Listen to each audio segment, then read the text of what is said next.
Hi everybody, this is Bentley the Compost Guy Christie here, and I'm going to talk to you about composting worms in raised beds. I received a question from Damon recently, or actually a number of questions from Damon, and this is sort of the topic that he wanted to find out more about. He wants to know, how can worms be used in raised beds?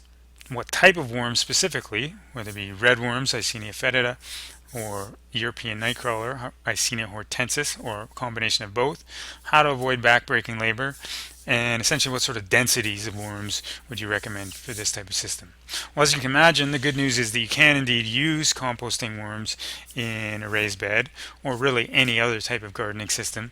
But what it comes down to is providing them with a rich composting environment. You can't just put composting worms in regular soil and expect them to do well. So as long as you provide them with a nice zone that they can hang out in and they have lots of rich food to feed on, it tends to work out really well. What I would normally recommend to people who want to garden with redworms is some sort of vermicomposting trench. This is an approach that's worked really well for me, and you can see in this particular raised bed the trench sort of runs down through the middle here. The problem with the vermicomposting trench is that it is quite labor intensive. So this doesn't really fall into the category of, non-backbreaking work as far as setting up a vermi garden goes. So maybe not what Damon's looking for. But the good news is there are some other ways to do this. Really the easiest, probably the easiest way to do it is to just essentially create a worm bed and then to create particular zones specifically for your plants to grow in. I'm going to show you sort of up close and personal what I'm talking about here. With these particular box gardens, you see right here, I was growing some tomato plants and they did very well. How I got this started was basically just to treat it like a worm bed for starters. Just put aged horse manure, some yard waste, some old straw, these sorts of things, and of course the composting worms. And then eventually what I did when it was time to plant these tomato plants was I excavated little zones for them and filled them up with sort of a regular garden soil, a rich sort of organic soil, but still a soil, not rotting waste. And that's sort of the key here. You don't want to be trying to grow your plants in a heap of rotting waste. What you want them to grow in is a rich soil or rich compost environment.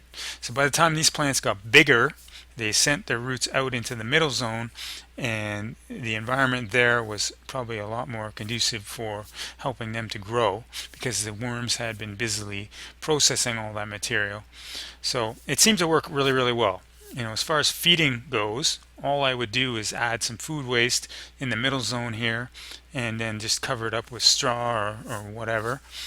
And yeah, both these box systems and the raised bed that I showed you a minute ago did seem to work quite well. So that may be something that you want to try out. Now another approach that you may want to try is what's known as a worm tower. And this is kind of a neat idea, and it's something I haven't tried myself and I do want to definitely test it out. Just go to YouTube, type in worm tower, and you should see this video come up.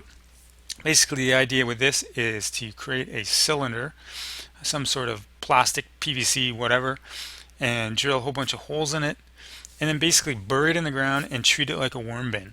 Add all kinds of bedding, food materials, food waste for the worms, and of course the composting worms themselves. And then really any plant that's going to be grown anywhere nearby is going to benefit from this system. The worms are going to come in and out, and nutrients can be accessed from the plant roots, and so it's really kind of a cool system, and I think it would work very well in a raised bed. Now as far as the type of worms go, I would say either of those worms would work perfectly fine. Some say that the European nightcrawlers are a bit better for soil. I'm not 100% sure myself. I've had really good success with the red worms, so you may want to go with them. I know they do breed a little bit more quickly. And speaking of breeding, as far as the actual densities, I wouldn't worry about adding too many worms at once. They do reproduce very quickly. So maybe just dump in a worm bin or just some small quantity of them, and you may be surprised just how quickly they will reproduce and work really well for you. So thanks for the question, Damon.